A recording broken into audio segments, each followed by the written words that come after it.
Okay, hello everybody. I'm Dr. Ben Weitz, and welcome to the Functional Medicine Discussion Group meeting tonight.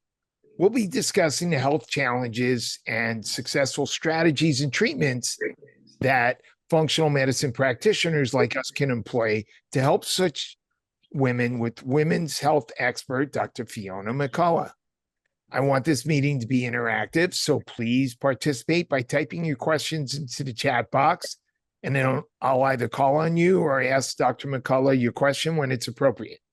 May 25th, we have Dr. Mark Pimentel, and we'll be discussing SIBO and IBS. I'm working on June 22nd. I'm thinking about possibly doing one in person. Details still to come on that, probably on adrenal. July 27th, we have Dr. Dale Bredesen on Alzheimer's disease. And if you're not aware, we have a closed Facebook page, which is for practitioners only, the Functional Medicine Discussion Group of Santa Monica, that you should join so we can continue the conversation when the evening's over. I'm recording this event, and I'll include it in my weekly Rational Wellness podcast, which you can subscribe to on Apple Podcasts, Spotify, or YouTube. If you enjoy listening to the Rational Wellness podcast on Apple Podcasts or Spotify, please give me a 5-star ratings and review. And the latest podcast is an awesome interview with Jeffrey Smith on the dangers of GMO foods and glyphosate. And it'll really blow your mind. So you got to listen to that one. That's out now. I want to thank our sponsor for this evening is Integrative Therapeutics. Usually Steve Schneider's able to join us, but he's not able to. He's attending a naturopathic conference. So I want to tell you about a few integrative products. Integrative offers several products that help with estrogen metabolism, including Indolplex, which is an enhanced absorption form of DIM. They also have a very good formulation of calcium D-glucarate. They also have a very good quality and reasonably priced Vitex extract. Finally, Integrative now has an even more advanced form of curcumin with even greater absorption than their theracurmin, which is currently my favorite form of curcumin. This new product is called Curaleave, and it is an amorphous solid dispersion of curcumin. Apparently, curcumin forms crystals, and that's one of the reasons why it's difficult to get absorbed. So this is a solid amorphous form. I'm not even sure what that is, and apparently has way higher absorption rates. Dr. Fiona McCulloch is a naturopathic doctor and founder of White Lotus Integrative Medicine in Toronto, Canada, serving thousands of women with hormonal conditions since 2001. Dr. Fiona's best-selling book, 8 Steps to Reverse Your PCOS, offers well-researched methods for the natural treatment of polycystic ovary syndrome. I've referred to that book a lot when dealing with patients with PCOS. It's really an awesome book.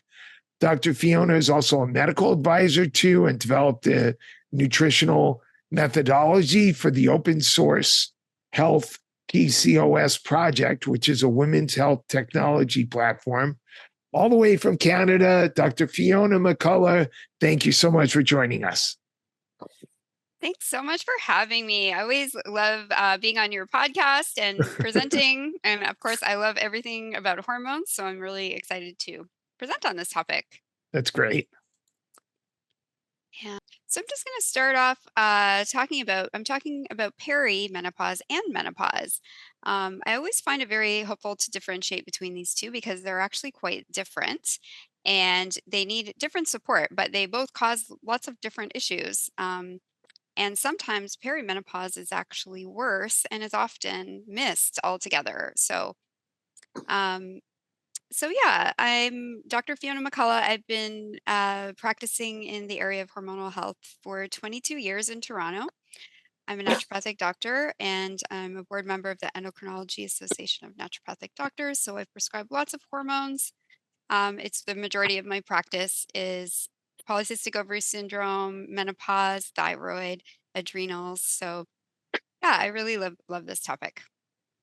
So first, I just want to talk about the different stages that we see in the lifespan in women. So the first stage is premenopausal. This is when patients are having regular cycles. It's generally from the time they have their first period up until usually around 40 or so. Some people have this a little earlier, but for the most part, it's around this age that we see perimenopause happening. So around age 39 to 55 is usually perimenopause. We start seeing irregular cycles, changes in cycles, and that's when lots of symptoms begin as well. Menopause is defined as 12 months past the last menstrual period. And this is where we see a lot of the chronic health risks rising. So they're both very important times. They have different sets of problems to deal with. So the first thing to know is that perimenopause is a time of fluctuation. So its very nature is change. It is very chaotic hormonally. I'll show you what goes on there and why it is so challenging. A lot of the time, patients will come in unaware that their symptoms are from perimenopause because they're still having periods. And a lot of patients, believe that until they actually stop having periods, that it can't be related. So this is something that, can be missed a lot of the time. A lot of these patients are diagnosed with anxiety, depression, and things like that. Meanwhile, they're actually in perimenopause. So it's really important to be able to figure out, if that's what's going on here. So, what is it that causes that to happen hormonally? So, the first thing is that women are born with all of the follicles in their ovaries for their entire life. And the follicles basically house eggs. So, each egg is housed by different cells that make hormones. And these follicles basically are ovulated. There's an ovulation that occurs every month from one of the follicles. Over the lifespan, the pool of follicles decreases. As you get to the end of the reproductive years, there are far less follicles.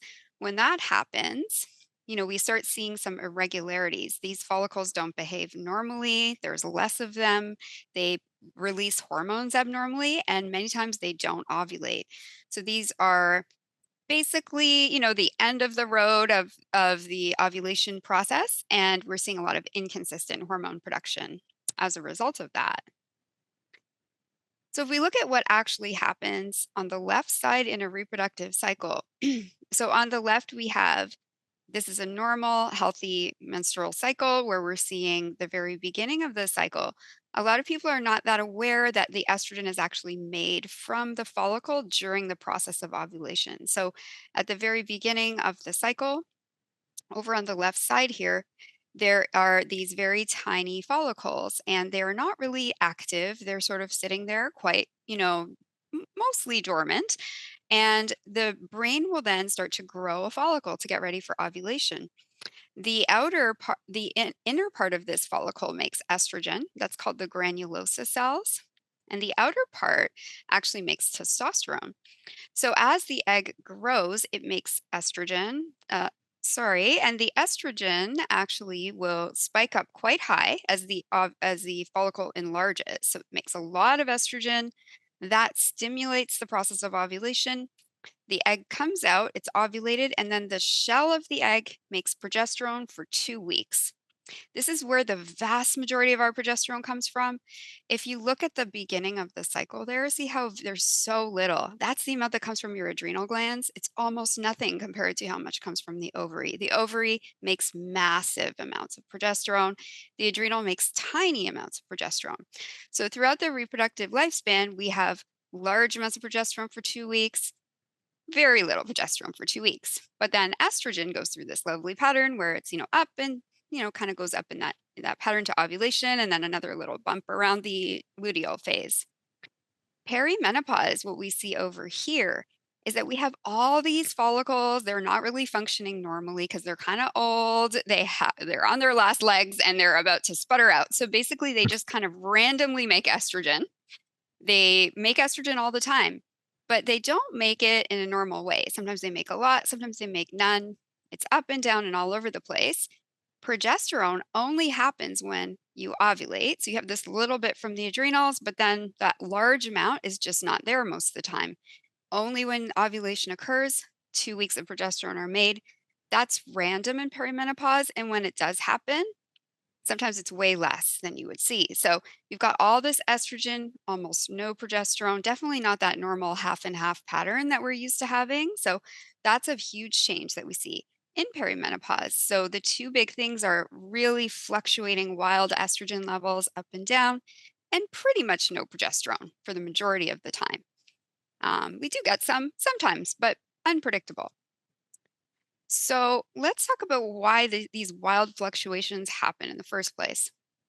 If we look at what the pituitary gland does, the pituitary gland is involved in very complex control of ovulation. Whenever your estrogen levels are very low, the brain sees that and says, oh, we need to make an egg. Let's grow an egg. Basically sends FSH right down to the ovary, starts to grow the egg, and that's what makes the estrogen. So basically, the stimulus to grow an egg is low estrogen. Whenever estrogen's low, the brain's like, push an egg. So as you can imagine, that drop will make the brain push out an egg. Then we get a big burst, and then maybe that egg sputters out, drops. So now we get this back and forth, up and down between the brain and the ovary. So once the estrogen goes up to the brain, then it stops making FSH. So sometimes the FSH will be low, sometimes it will be high, depending on what's happening at the time. So it's quite random. This shows you what happens when there's high estrogen. So high estrogen, the pituitary gland will shut down FSH. Basically, we don't need to make an egg, we already have one. The times that that occurs are really, right around ovulation. We wouldn't be growing an egg at that time because we're already ovulating. We wouldn't be doing that in the luteal phase, second part of the cycle. It's already lots of estrogen. So at those times, we don't want to grow an egg, and that's totally normal. If someone is pregnant, also high estrogen, don't need to grow an egg. In perimenopause, though, it's high randomly all the time. So basically, it's up, the brain is like, no FSH. Then, it's down, and then the brain's like, yes, FSH, and it'll push. So it's basically this up, down, all because of these eggs that are really burning out and not able to do their normal function of ovulation. So this is basically this back and forth process, up and down estrogen. Basically, it's a very bumpy ride. It's very unpredictable. And the reason I'm showing you that is sometimes people test FSH to diagnose perimenopause, and that often can be very misleading because sometimes it's high, sometimes it's normal, sometimes it's low. It's just all over the place. It's totally random. So it's something to consider, but I certainly wouldn't say, oh, that person has normal FSH, they're not in perimenopause. So these are really important things just to sort of understand diagnostically. So yeah, perimenopause, we see this up, down of these hormones, very random, up and down of FSH, up and down of estrogen. So how do we actually diagnose perimenopause, given that we can't actually test these hormones and know if that's the cause? Really, it's very easy to tell. So you use clinical case taking. Basically, if a patient is between 40 and 55 years old and they're really having persistent changes to their menstrual cycle, so they've always had a 28-day cycle, now they got a 25-day cycle. Now it's a 24-day cycle. They have insomnia. They feel different. They feel weird. They're having mood changes. This is perimenopause. That's really all you need to know. There's no test that will tell you more than that. It's the age range and these symptoms and these changes to the cycle. Menopause is very easy as well. It's 12 months since the last period. But in menopause, we do have a very consistent testing to look at. So the FSH and LH are extremely high, usually over 30 for FSH. Estrogen, progesterone will be very, very low. So yeah, in menopause, you can use these tests. However, it's also very obvious because the person is not having periods. So testing is useful for treatment, but not for diagnosis, because you can diagnose it just by talking to somebody and figuring out what's happening. Um, the next thing is that there are different stages of perimenopause to know about. And the first stage can be a little bit subtle. What usually happens is the cycles become a little closer together. So if somebody had a 28-day cycle, now it's 25, 24, 23 days. That often goes on for a few years before the next stage of perimenopause. This whole thing can last around 10 years. but the first stage can be quite long, actually, where those cycles are shorter.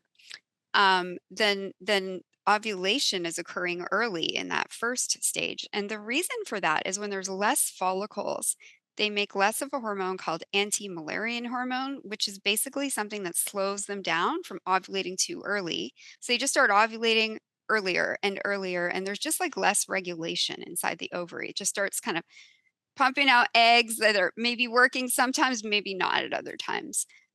We also, in the later stages, start seeing highly unpredictable cycles. So the cycles might be, months apart. They might be, two in a month. They might be bleeding for like 3 weeks straight.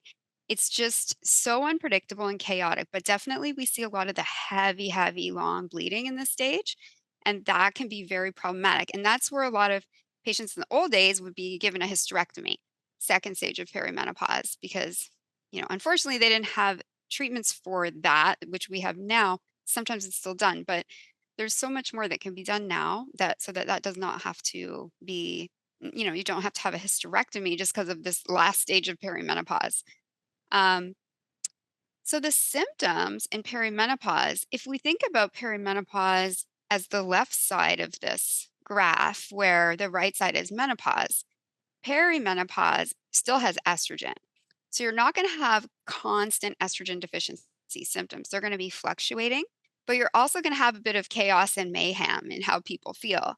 They feel up and down, mood swings, insomnia. It kind of comes and goes. We see lots of autoimmunity happening here because the immune system has to respond all the time to these up and downs of hormones, especially estrogen really causes a lot of changes to the immune system. So migraines, it's almost like PMS, but on, times a million all the time. It's just up and down all over the place. So yeah, a lot of patients come in this stage and they're like, I just feel really tired. I have anxiety. I have depression. Something is wrong. Can you try? And then nobody ever brings up that they might be in perimenopause. So this is often misdiagnosed as something else, this stage. But, just to keep an eye out for these kind of imbalanced symptoms where heavier periods, irregular cycles, mood changes, sleep changes, a general change in how people feel. It's all very common. Oh, I'm sorry. I don't know why it has gone back there. 1 second. And the menopause stages are really estrogen deficiency symptoms. So this is where if we're looking at that right side, there's really no more estrogen. And that's where you really start seeing things like hot flash. I mean, you can have them in the first stage, but in the second stage, the hot flashes really start because there's no more estrogen. Insomnia, anxiety, irritability, depression. But these symptoms tend to improve gradually, those top three, a little bit as time goes on. They find in menopause, women generally, their mood gets better if they get given a little bit of time compared to perimenopause. But some of the symptoms and risks actually start accumulating from the lack of estrogen. So that would be things like cognition, cardiovascular risk, insulin resistance, um, bone density. So all of those things just kind of continue and get worse over the years. And those are really caused by estrogen deficiency. We also sometimes see androgen excess symptoms, like hair growth on the face, hair loss from the scalp. And I'll show you why that happens because a lot of people are confused in that the testosterone is actually quite low. So why is this happening? There is actually some reasons for that. And everyone's a little different. It sort of depends on their predisposition there with Can those I things. ask, do we understand why hot flashes occur from low estrogen? So what they don't 100%, but some of the thinking or the newer information is suggesting that people who have high estrogen previously have more hot flash. And it's, they don't 100% understand why that is. It's Yeah, some I kind mean, of what is the body trying to do or compensate for? they don't actually know, Okay. unfortunately. Yeah, it's something related to it's neurological in some way. And there's some kind of pre-programming related to estrogen, but they haven't been able to figure it out. It's like a neurological circulatory element. Okay. But yeah, there isn't really good answers on that, unfortunately, because some people just have them like their whole life, and it's interesting, but I definitely see it in the patients that have high estrogen. Once they go through, the final stages, they often have bad hot flash.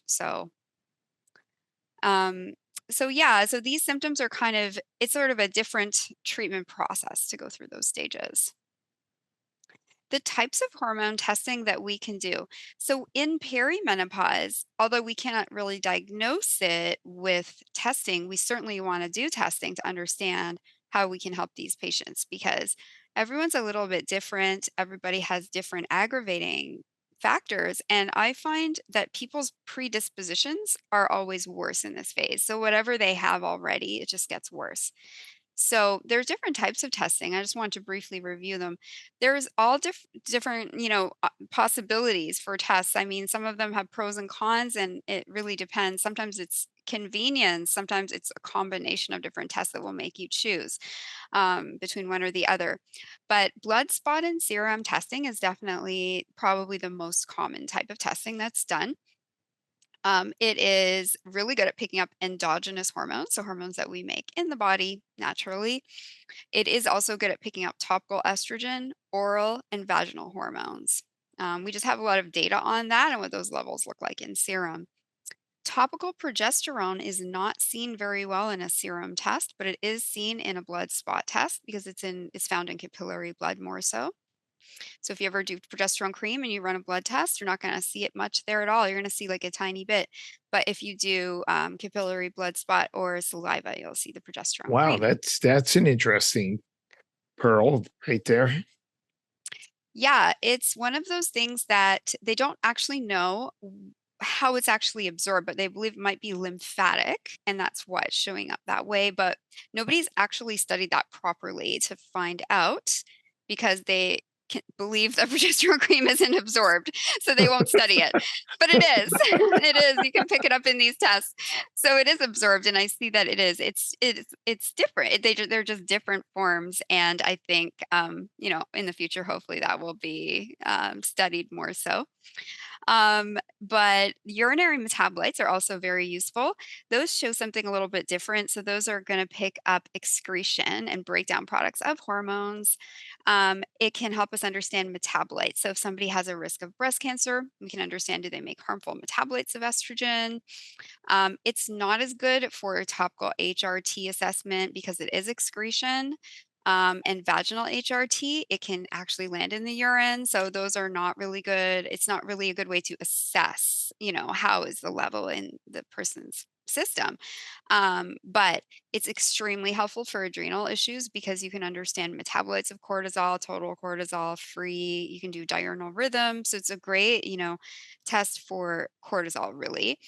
And saliva. So saliva is interesting in that it's very good at picking up topical progesterone. It can give you an instant measurement of adrenal-free cortisol. It's easy to do at home, so you can do diurnal. So yeah, so that is basically saliva. You And for can test. urinary, do you have a preference for dried urine versus 24-hour urine? Yeah, I usually do dried urine. Okay. Yeah. hmm I usually do that, but I have done 24-hour, just like if some patients don't want to do the whole dried urine thing, I've done that, but it's not, I just find that's good for just total cortisol. And in Canada, do you have some of the same testing companies that we have here? Like, We do you have the do. Dutch testing? Okay. Yeah, that's what we use for this is primarily the Dutch test. We use ZRT also, so, but mostly the Dutch test for the urinary metabolites. Okay. So yeah. And what So about for saliva and blood spot? for saliva and blood spot, I use ZRT. Okay. They have great tests actually. I really like ZRT. So yeah, they have a lot. They're adding more and more too. So really good company. Cool. Yeah. So yeah, it really depends what you want to know, which kind of tests to do. There's just many different reasons to choose each one. Lab panels. So these also would be selected for the patient and their risks. So basically, whatever you're seeing here, don't get too stuck on it. I see sometimes people doing the Dutch test and they're like, "Oh, you have no estrogen." and then the person's having periods, like not regularly, but they are. So obviously they have estrogen, but then it has to be understood that these hormones change all the time, and that's normal. If it's low, it's low, but that tells you that sometimes it's low. That's all it tells you. Other Right. times it might be high. If they're having periods, they have estrogen. Right. So it's really, yeah, this understanding, like you can look at it get a snapshot, but knowing that it changes is very important. Have So we you can have you used the cycle testing where you test it every day of the month using a Dutch? I have. I also have the fortune of working with a lot of fertility patients who go through cycle monitoring at fertility clinics. So I get Oh, that, okay. which is really cool because then it's repetitive. Like they'll do a bunch of them. So Right. I get to see that too. We do the cycle testing. Um, yeah, so it just depends. But a single cycle is really only a single cycle too. So Right. sometimes it just depends on what I'm trying to learn from that, and sometimes it is useful to figure out what's going on. So, yeah, so the estrogens, progesterone, so the strong estrogen is estradiol. The other estrogens are estrone and estriol, and then there's progesterone. So all of these can be measured in blood spot, and metabolites. The androgens can be measured, and I often do that in patients who have PCOS because there's a group of patients with PCOS whose androgens actually go up in perimenopause. Their DHEA shoots up through the roof and they get high testosterone. And then they have all kinds of problems, like they'll lose all their hair or something like that very suddenly. So, those patients, I always test their androgens. Other patients, usually they're going to be low, but like there's this category of PCOS patients where it goes up quite high, actually. Oh, Um, yeah, which is not fun for them because, they've gone through their whole time and now again, right, they have to deal with this problem. So it's good to make sure that's what's happening. The cardiovascular elements, I always test that lipids, ApoB, CRP, homocysteine. Um, Insulin resistance, so HOMA-IR-A1C, glucose, oral glucose tolerance test with insulin, or even just fasting insulin can be really helpful. Liver enzymes to look for fatty liver, especially ALT can be quite sensitive for that. Iron panels can be really helpful too, in understanding fatty liver. And then iron deficiencies in perimenopause are very common with the heavy periods. And a full thyroid panel because a lot of people develop Hashimoto's in this phase. Cortisol is really important. I really do like to do the diurnal cortisol whenever possible. Sometimes I'll just screen it if the patient doesn't want to pay for that test, but I'll screen it with serum. But I find the diurnal metabolites are really useful if someone has a complex condition. Um, Other considerations, anti-mullerian hormones. So sometimes say if a patient's 36 years old, they're too young for menopause, but they've had regular cycles. Now all of a sudden they're irregular. If you want to find out are they in perimenopause early, you can run AMH and that will tell you. If they have a very low egg reserve, they're probably having those symptoms from perimenopause. FSH and LH, again, they're high in perimenopause, in menopause, and in peri, they're up and down all the time. Sometimes they look totally normal and sometimes they look really high, but they just move around. So yeah, the labs are all very individual. Nutrition. So nutrition, generally, of course, like anything, a lot of different nutrition plans can work. And I don't believe in any particular nutrition plan.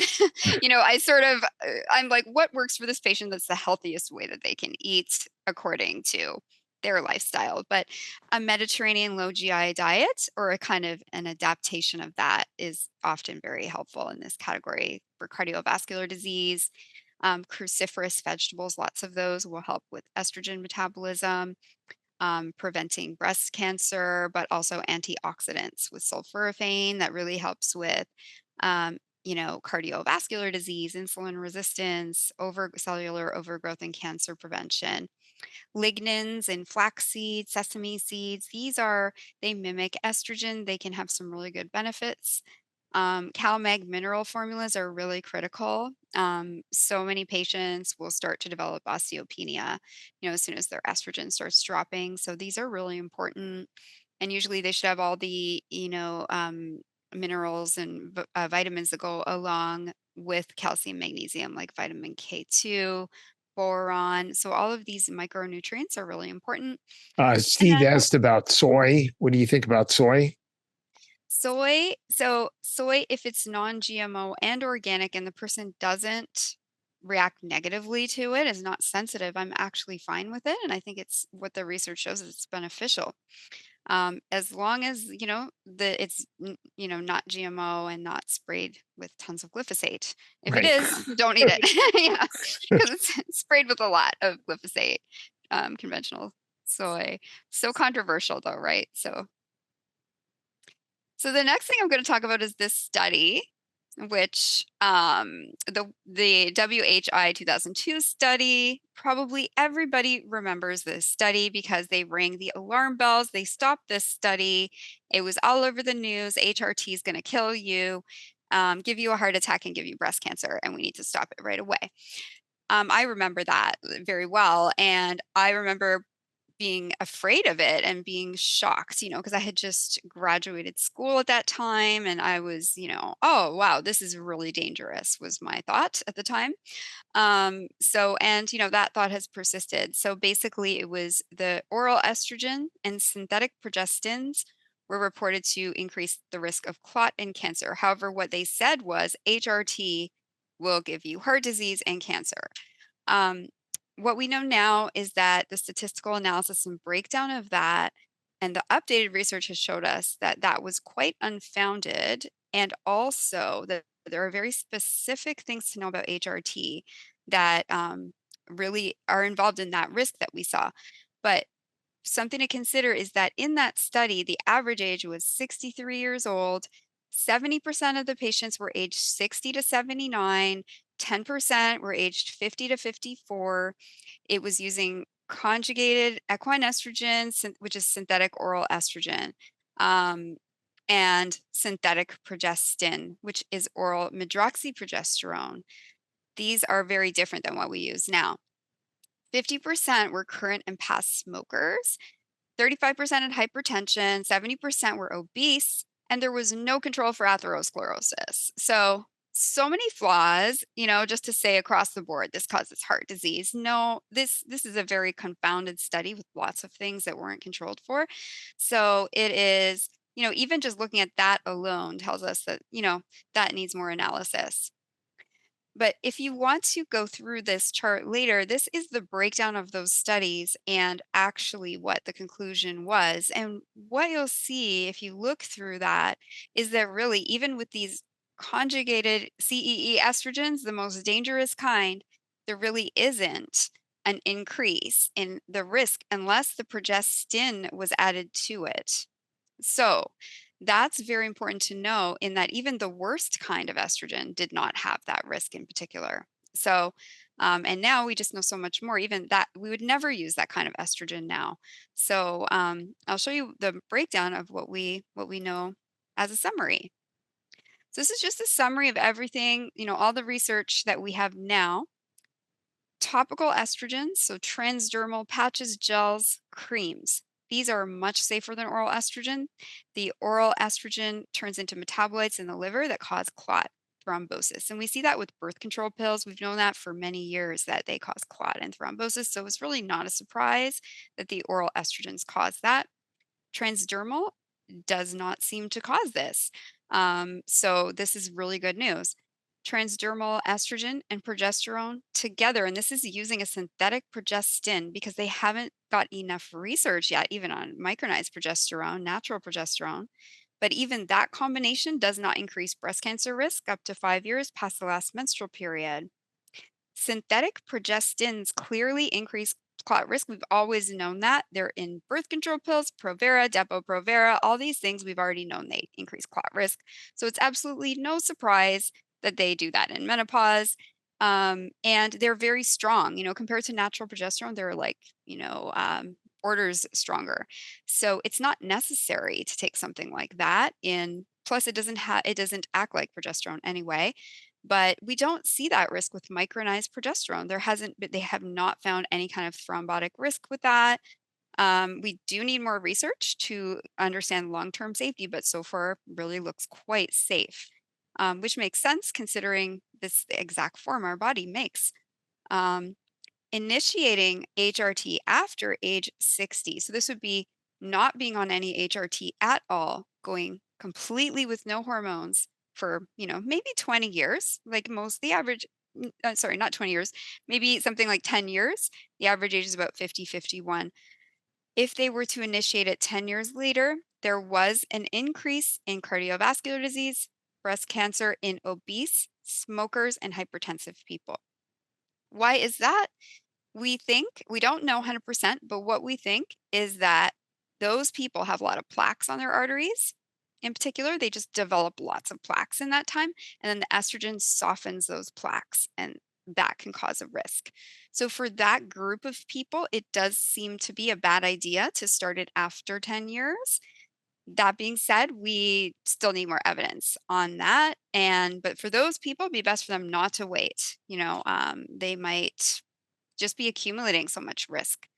Oh, I am sorry about that. I do not know So why. interesting. So you're saying in particular, women who have calcified plaque might potentially be at more risk because the estrogen might make the plaque less stable. Yes, it softens it. So it's if they initiate it within 10 years, though, we don't see that risk. It's Right. only if it like sets in for that time. Yeah, Right. and it's only in these risky groups. So they already have a lot of plaque, and then they're probably rapidly getting a lot of plaque in that 10 years. And then the estrogen kind of softens it and may cause, an event. So, but Wonder yeah. what you would think about, say, a woman who's suffering with the beginning stages of Alzheimer's. Let's say she's, 65 or something and has not been on hormones. And now we think that perhaps going on hormones might be beneficial. I guess you have to weigh both factors. You'd have to weigh it. And what I expect to see is that we will learn how to do that. Like there's probably a way to initiate it or, a dose to initiate with in people with cognitive. But, it's hard to know if they don't have those other risks, maybe it will be fine for them. Right. It's just like for the safety data, it's going to take time to get that. So, but yeah, I personally think for cognition, it's going to be continued quite a long time once we get the data on that. So Yeah. yeah, initiation within 10 years of the last menstrual period is protective against cardiovascular disease. So it actually reduces the risk of cardiovascular disease across the board. So it's a great idea to go on anytime within that 10 years. That's quite a long time. Obviously, if you can go on it immediately, that's great, but you don't have to. So, lots of protective effects there. In patients with a uterus, it's very important that whenever there is estrogen, there absolutely must be progesterone added as well. And it has to be oral or vaginal because transdermal progesterone is not strong enough to consistently deal with the lining and reduce the risk of endometrial cancer. So it has to be, something like oral micronized progesterone or vaginal progesterone. I tend to use vaginal progesterone in patients with extreme heavy bleeding in perimenopause because it works really well. Outside of that, I would use oral micronized progesterone just because it's great for sleep. And do So you yeah. cycle the progesterone 2 weeks and then 2 weeks no, or do you have women take it every day of the month? So I always cycle it in reproductive age women. In perimenopause, if their cycles are highly irregular, I find cycling it actually causes more bleeding problems off and on. So I just tend to do it continuously, especially if they have heavy bleeding. Okay. In menopause, because there's no, once they're past full, like that full year, unless the progesterone's helping them, you can do it 12 days a month. Like if they feel good on it though, you can do it every day. Like if they're like, I sleep better on the progesterone, they can do it every day. But like a minimum of 12 days will deal with the lining risk. So Steve yeah. is asking, do you use ultrasound to check uterine lining thickness if on progesterone? Yeah, so I do, and because I deal with a lot of patients with PCOS, I have a lot of patients who've had endometrial hyperplasia and cancer in my practice. So the way to, in perimenopause, most of the time that there's bleeding, it's not endometrial hyperplasia. But if a woman is past menopause and you see bleeding, that is not normal. So definitely do an ultrasound. I always do a baseline ultrasound anyway, just to have a good look and make sure nothing else is going on, especially if they have just dysfunctional bleeding. But I find in perimenopause, once they're on really consistent, past 3 months, you don't really see a lot of dysfunctional bleeding. And as long as they have estrogen in their body naturally and their eggs can have any capacity to make them, you will still see spotting, bleeding. So yeah, peri and menopause are a little different that way, but yeah. Okay. Contraindications, and this is from North American Menopause Society, undiagnosed vaginal bleeding. So obviously, if somebody is just hemorrhaging and you don't have an ultrasound, it's important to do an ultrasound just to make sure nothing is wrong. So obviously, before starting estrogen, if somebody's having 3-week long periods, do an ultrasound. Um, First diagnose it. It doesn't mean that you can't give, because progesterone will solve that problem for a lot of people. So yeah, but do the ultrasound first. Suspected or known BRCA genes really should not be taking any estrogen. Estrogen dependent cancers of any sort should not be taking estrogen. Acute liver disease. This is more for oral estrogen, but it's sort of implied, in the packaging. And it doesn't mean that somebody can't take this if they have fatty liver disease, for example. This would be something where the person is actually very sick at the time with something. And then venous thromboembolic disease is just a contraindication. So that's somebody with like a DVT or a PE at the time, really. So, um, What so that's about sort of. particular types of topical estrogen? So, for example, estradiol versus estradiol estriol. You know, some Like people feel biased, that yeah. estriol is safer, has less risk for maybe somebody who's at higher risk for breast cancer. Yeah, so there's compounded HRT is often called biest, which is a combination of estriol and estradiol.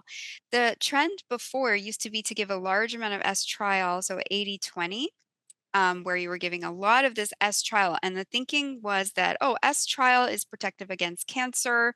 Estradiol is the bad estrogen and it's going to cause cancer. So, but now we actually have learned differently in that if you give too much estriol, it can block the receptors for estradiol. And then you have to give more estradiol, and you're ending up giving much more than you need to. You're just basically giving way too much. So now mostly they're 50-50 if you're doing biest, so usually 50-50. I always target though to the estradiol, like when I'm looking at the dose, because that's the one that makes the person feel better, is generally estradiol. The estriol is there sort of to mitigate risk, and it can possibly help with some symptoms, but it's very subtle compared to estradiol, which has a massive clinical effect for people. So, yeah, so that's sort of, and they used to have triest, which was estrone, which is now not a good thing at all. Like that Right. used to be, yeah. So, so things have changed quite a bit with that. In the category of women who are nervous because they feel like they have an increased risk of breast cancer, what about women who say are afraid of taking estrogen, but they want to do something about like the vaginal dryness and atrophy and stuff, and they want to do something topically? Some people have recommended topical, intravaginal DHEA, intravaginal testosterone versus intravaginal estrogen, and estradiol versus estriol. What do you think about what is the best, safest? Yeah, those are all great. I actually have a slide on this. One second Oh, here. okay. I have Sorry. the, I no, don't I'm mean gonna to. bring it up now because it's like a perfect, it's just a perfect time to. But yeah, the DHEA actually is really a great option for the vaginal tissue. So it really can be used vaginally. It definitely can make, a difference. The other thing is you can do just estriol with hyaluronic acid. That is a really good combination I use a lot. It's very moisturizing, the hyaluronic acid, so it keeps the tissue very It retains the water and fluid. And then the estriol does have an effect in the local area. There's also low dose vaginal estrogens like Vagifem. This very tiny amount that works amazingly well. So if it's really just vaginal atrophy, dryness, that can be great. So any of these can be awesome. And I think there's the what's the brand? They're called something cube. I'm sorry, it's in the US. We don't have it here, but I wish we did. There's these cubes. I think they're called Recca something cubes, and they're DHEA. They have DHEA, progesterone. I'll get the name for you, but you can order Okay. them. Hmm. And they're all vaginal, Bezwecken. They're called Bezwecken cubes. So they have all these different types of vaginal treatments that are basically a variety of these different types of options that don't have estradiol in them. Are those over the counter or those prescription? They're over the counter Wow. in the US. Yeah, they are. So they're really cool and they're quite popular. Like patients will say they're very good. We just don't have them in Canada, but I've heard a lot of the US patients tell me about that. So Cool. yeah. Um, so if I go to this slide, I just want to talk about the difference between estrogen and progesterone clinically and like what you would expect to see because they have actually different effects. So the estrogen, what you can expect to see that have an effect on hot flash. It's like the best thing for hot flash by far. Some people will say progesterone helps with hot flash, and it can, but not that much. It's estrogen that really helps with hot flash. When someone is on estrogen, their hot flashes go away. It's very intense in its effect that way, even not at a very high amount. So it really does help with that. Maybe you're going to get to this, but what about supplements that might be beneficial for hot flashes? I do have, yeah, some Okay. of those Okay. We'll too. hold that question then. There's certain Yeah. ones that are really good for hot flash. Okay. Yeah. We'll hold that. Yeah, and the vaginal dryness, really estrogen is the one for vaginal dryness, but you can do local estrogen like these Vagifem or these cubes or suppositories. You can do estriol. If estriol and, something like hyaluronic acid or one of these other ones doesn't work, you can try the low dose estradiols vaginally. So vaginal dryness, it works amazingly. Bone density, same thing. Mood. So mood is a big one. Estrogen really lifts the mood. It's helpful for depression, especially. So a lot of people will feel their, mood is so much better on. They have more energy. I should have mentioned in this section too, libido in women is primarily driven by estrogen. A lot of people think it's testosterone, but it's actually estrogen that drives a lot of the libido in women. So sometimes with the patients, you'll give them testosterone or DHEA or something, because in women, DHEA turns primarily into testosterone. They don't have any change, but you give them estrogen, and all of a sudden their libido is amazing. Where does This that is myth come from that women's drive comes from testosterone? I mean, I think part of it does, but I think more of it is from estrogen. So, yeah, so I think it's Steve says that's because the information comes from men. yes, that's probably part of it. But yeah, like if you think about estrogen rises at ovulation, that's when you have a massive spike of estrogen. And right at ovulation, there's a little rise in testosterone, but a massive rise in estrogen. It's like that combination is Yeah. probably what does it. So yeah, but I always bring that up because sometimes people don't think of estrogen that way. And then cognition, for us to say it with 100% certainty, it does help that. We don't have enough evidence, but there was another study that came out. It really looks like it's going to be a big thing for preventing Alzheimer's and improving cognition. Too much estrogen replacement will cause breast tenderness, mood swings, sadness, crying, irritability, acne, spotting, bleeding, weight gain around the waist and hips. So, those are over replacement. That being said, when you're using topical estrogen in these amounts, which are not very high, it's not that common to have that. Often it's just that you haven't balanced it properly with the progesterone. And sometimes the high estrogen is actually coming from the person's ovaries. Like the estrogen replacements we do in our Canadian units, I'm sorry, I don't know the US conversion, but I'll use the Canadian ones. Say at the beginning of the cycle, the estrogen's about 100. If at ovulation it's about 800, in the luteal phase it's about 400. So when we're using these topical estrogens, we're putting people's estrogens somewhere about 150 to 250. So they're nowhere near any of these reproductive levels. They're at a low level, but sometimes their ovaries bust out an egg and makes, 1500 of estrogen.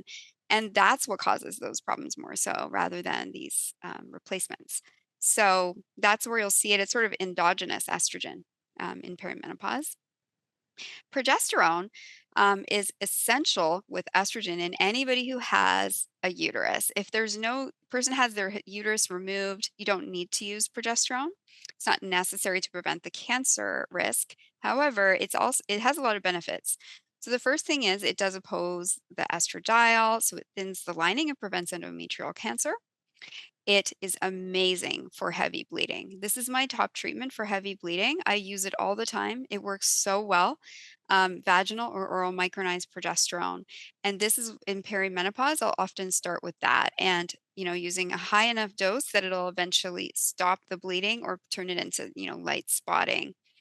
Once that happens, then you can start looking at estrogen if it's needed. But it's so amazing for menorrhagia and can prevent so many patients from having surgical procedures or going on other types of treatments. So it's something I use all the time. It's great for sleep. It improves the depth of sleep. There's a metabolite it turns into called allopregnanolone that can cross the blood-brain barrier, and it does improve calmness, GABA, sleep, and it's very relaxing. So a lot of patients will say, "Oh, I just slept so much better." It doesn't deal with the hot flash as well as estrogen that wakes people up, but it definitely is very calming. So the combination can be amazing for sleep. It does increase bone formation. Estrogen does a little bit more that way, but it definitely does that too. Cardiovascular disease. So it is really good for the endothelium. It's anti-inflammatory. It also prevents coronary artery disease, and it's because of its anti-inflammatory effects. That's most likely. So it's actually the opposite of synthetic progestin, which increases the risk of all of these problems. Over replacing bioidentical progesterone, it's very interesting. The first month that you give somebody this, there's something called crosstalk if they have a high estrogen, and they're going to have more symptoms in the first month. That's because their hormones, I always just explain to them that your hormones are ironing themselves out. They're, resetting, and, hormones are complex because they're all made by the ovary, and these eggs have been going through different things ongoing. You have to sort of wait for them to burn out and for the next stages to start. So the over replacement symptoms are not often actually over replacement. They're just initiation of progesterone in a high estrogen state. Secondly, too much progesterone could cause that in certain people. But we always give progesterone at bedtime because oral progesterone makes people feel groggy and tired. It's just the metabolites it turns into. So vaginal does that far less, and so does cream. But oral is quite likely. But when it's given at bedtime, people are sleeping, so that's great. They just sleep better. And then water retention sometimes, but that tends to resolve in time as patients get used to it as well. And then I just want to mention one more time that progestins are not the same as progesterone. There's something called medroxyprogesterone that sounds like progesterone. It really does. And even pharmacists can be confused about this. So it's really absolutely not the same thing as micronized progesterone. Very different altogether. So always just make sure that it is actually micronized progesterone. Synthetic progestins, they all behave differently depending on the kind they are. Some of them actually proliferate breast tissue, and whereas natural micronized progesterone does the opposite. So some of them, many of them increase the risk of clot. So they're all different, but there's just substances that basically will thin the lining in the same way, but will not really, improve the other elements that progesterone does. Androgens are a little complicated. So, because a lot of my practice is in polycystic ovary syndrome, where people have high androgens throughout their life, I actually see a lot of these patients who go through menopause. But what you'll see is like a lot of menopausal patients, even if they don't have PCOS, they start to get androgenic symptoms. The reason for that is testosterone does decrease with age, but it's gradual. Whereas these other ones, there is just like blam, none at all really compared to before. I mean, there's a little bit left, but not much at all. But the testosterone's still there. So it becomes the more dominant hormone in the skin, for example, where it can exert things like, hair loss or hirsutism, hair growth here. So sometimes patients have this kind of relative excess of testosterone, and sometimes you need to treat the DHT in the skin or, treat it another way. An interesting thing is that progesterone is anti-DHT, so it is an anti-androgen. It can lower LH, which tends to encourage more testosterone. So if a person has a lot of those types of symptoms, you can use progesterone as one of the treatments. Or, things like saw palmetto, other types of herbs like that. But then there are some people who really do benefit from androgen replacement, DHEA, especially if they have very low DHEA, very low testosterone. If they don't have these side effects, they can do really well with it. So it just really depends on the person, I find. You don't want to be too high in testosterone compared to the other hormones generally. So, and the next one here was the DHEA. So we already chatted about that, but this is a study if you'd like to read it, just about DHEA in vaginal tissue. I'm just going to go into some of the herbs. There's a category of herbs that I like to call endocrine adaptogens. So that means that they basically help the endocrine system adapt to change. So just like adaptogens with the adrenals that help us adapt to stress and changes in cortisol, we also have herbs that either mimic hormones, have fit into hormone receptors, or have hormone, effects.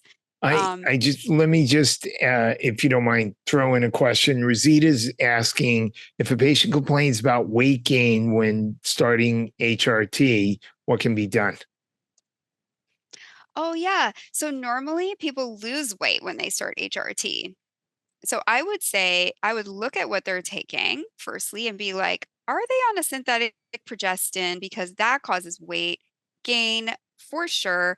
Um, for most people, like Provera causes weight gain, like guaranteed for almost everybody, like 10 pounds. Just like birth control pills are the same. So I would be like, what's their progestin? What kind of estrogen are they taking? Is it transdermal? Secondly, do they have something else going on, their thyroid, for example? Because estrogen affects the thyroid quite a lot. When you give estrogen, it binds thyroid hormone, thyroid binding globulin goes up when estrogen goes up. So sometimes just the menopause and then going out of it will, bring up that element. So I would just assess every single thing and see, why that might be happening. Because normally they should actually lose weight on estrogen, Okay. especially. So yeah. Okay. So these are our endocrine adaptogens. These affect our hormones, so the sex hormones primarily, estrogen, progesterone, testosterone, these ones here. So the left-hand side, these are kind of androgenic herbs. They have androgen promoting effects primarily in women, which are different than in men. So some of the herbs that, we'll see for men and women are just a little bit different because androgens can have dimorphic effects.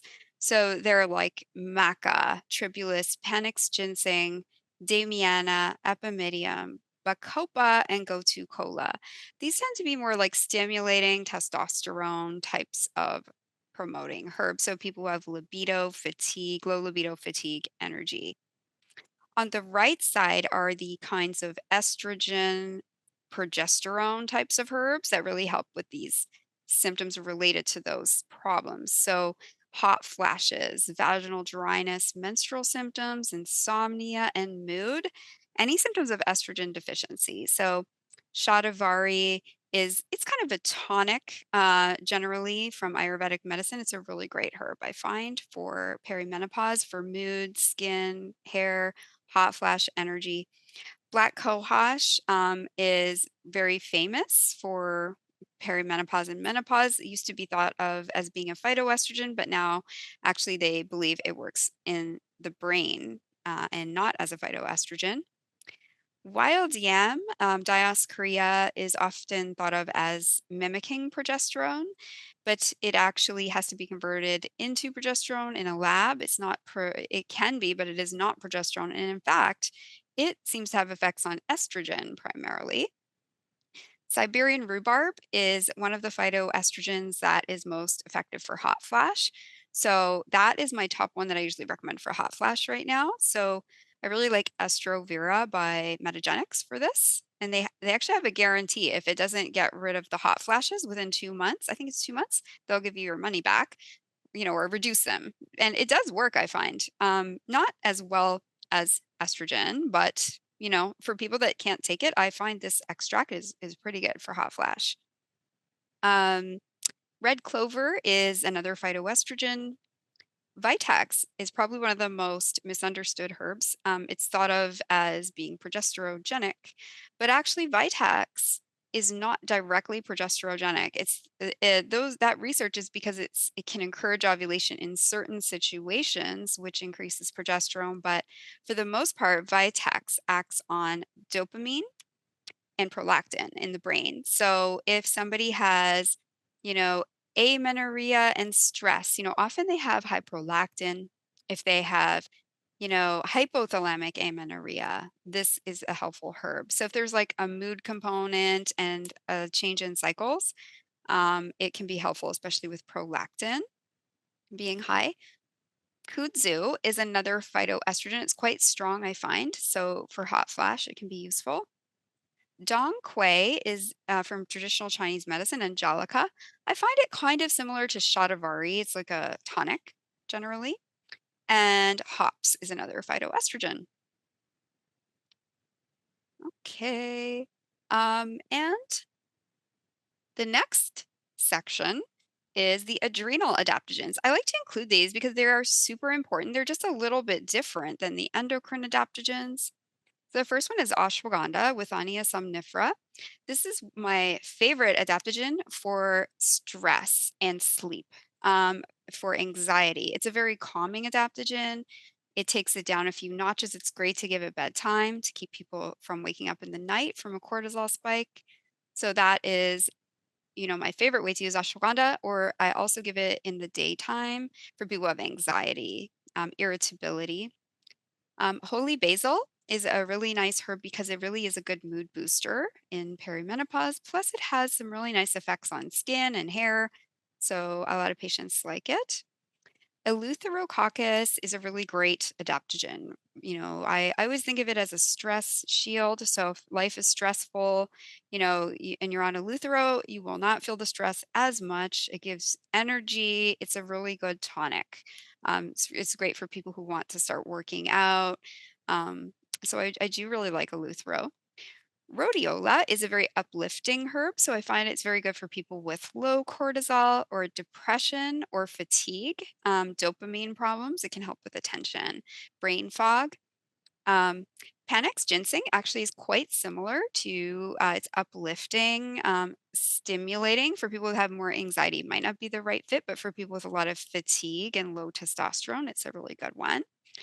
And then sage is really good just for mood, energy, overall cortisol balance. So often it's added into formulas, herbal formulas. Okay. And the next slide, sleep and mood. So sleep and mood, I want to include some of the natural treatments here because it's probably one of the most common complaints. So on the left side, I have some of the treatments I tend to use for insomnia. Now, of course, HRT is going to have the biggest impact on this because it just resolves it so well for so many people. So I always start with progesterone if they're open to it because it helps so much. But magnesium, melatonin, these melatonin with sleep onset. Magnesium is just, something that is, one of those general supplements that everybody should be on if they're having a sleeping problem because most people are deficient in magnesium.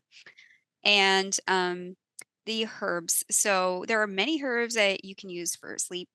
Valerian, skullcap, passion flower. Ziziphus is one of my favorite herbs for sleep. It's often not even considered, but it's a great herb from traditional Chinese medicine for sleep. And then withania, so ashwagandha. I use that a lot at bedtime. I really like the Douglas Labs Ire ashwagandha. So I just find that extract really good. 2 of those at bedtime is really helpful for preventing the 3 a.m. wake up. Anxiety and irritability. So of course there's so many options here too, but we're looking at all of these nutrients like GABA, theanine, phosphatidylserine, taurine, again ashwagandha, St. John's wort, which you can't combine with SSRIs, and Vitax actually helps quite a bit with irritability and anxiety and other kinds of mood effects. And that is all that I have presenting to present today. So if you have any questions, I'm happy to answer. Yeah, no, that was great. Excellent. Good information. I got a question, Ben. Yes. Yep. Yes. Doc, my wife is on 0.1, 0.0125 Viveldot estradiol, and she's on compound microdose pharmacy, 100 milligrams of progesterone. She's been on that since menopause. She's doing fantastic. The question is about pulsing that. Some people say not to, some say to do it. We haven't done it. She's doing great as she is. Is there any problem with that Vivildot? And she's doing great. I don't think that there's any reason that we've ever learned that it should be pulsed, and sometimes that makes people bleed and spot. So they used to be like, oh, the receptors, but what we know is that reproductive age women always have estrogen. So like the receptors are just they don't go away, just because the estrogen is at a certain level. Like when the estrogen goes away, the receptors go away. And so keeping the estrogen there is probably better for the receptors, but there really And just isn't a how long reason. will she have to be on this? I'd like the rest of her life, as far as I'm concerned. I mean, when she's 95, we'll stop it. I mean, Well, right now, what we know is that it's safe up to 10 years. It's safe up to 5 years after the last period with progesterone, if it were a synthetic progestin. And we don't have enough no. data to say that natural progesterone is safe past that, but it probably is because it's never been shown to cause clot. So they're going to have to have the research to show that it's safe to 10 years, like estrogen. And then we don't know beyond that point, actually. Wow. Yeah. So she's going over 10 years. So, oh, well.